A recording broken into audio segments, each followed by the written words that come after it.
اللهم اهدنا فيمن هديت، وعافنا فيمن عافيت، وتولنا فيمن توليت، وبارك لنا فيما أعطيت، وقنا شر ما قضيت، فإنك تقضي ولا يقضى عليك، إنه لا يذل من واليت ولا يعز من عاديت، تباركت ربنا وتعاليت، لك الحمد على ما قضيت، ولك الشكر على ما أعطيت.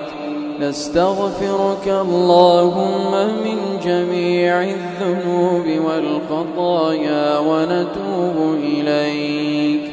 اللهم إنا نستغفرك من جميع الذنوب والخطايا ونتوب إليك. اللهم إنا نسألك أن تنزل علينا رحمتك التي وسعت كل شيء.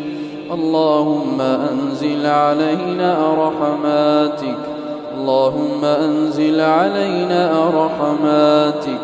اللهم اغفر لنا أجمعين، اللهم برحمتك اغفر لنا أجمعين.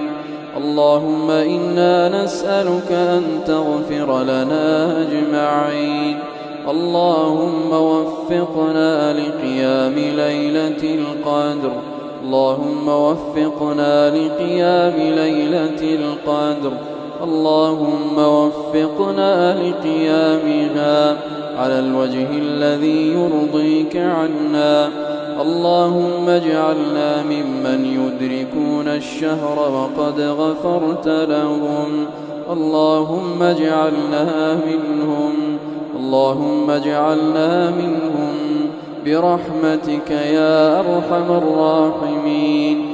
اللهم تقبل منا الصيام والقيام، اللهم تقبل منا الصلاة والدعاء، اللهم تقبل منا الأعمال واجعلها خالصة لوجهك، ولا تجعل لأحد فيها شيء.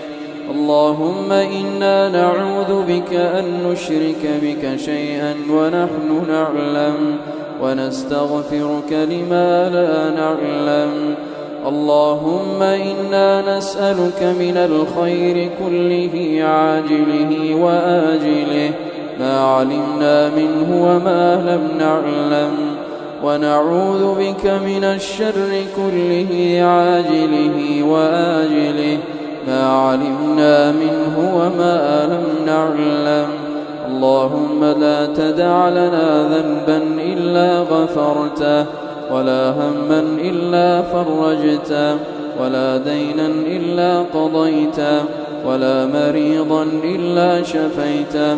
اللهم فرج هم المهمومين، ونفس كرب المكروبين، واقض الدين عن المدينين، واشف مرضانا ومرضى المسلمين برحمتك يا أرحم الراحمين.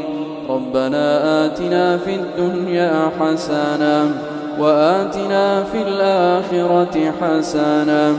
ربنا آتنا في الدنيا حسنة، وآتنا في الآخرة حسنة، وقنا عذاب النار.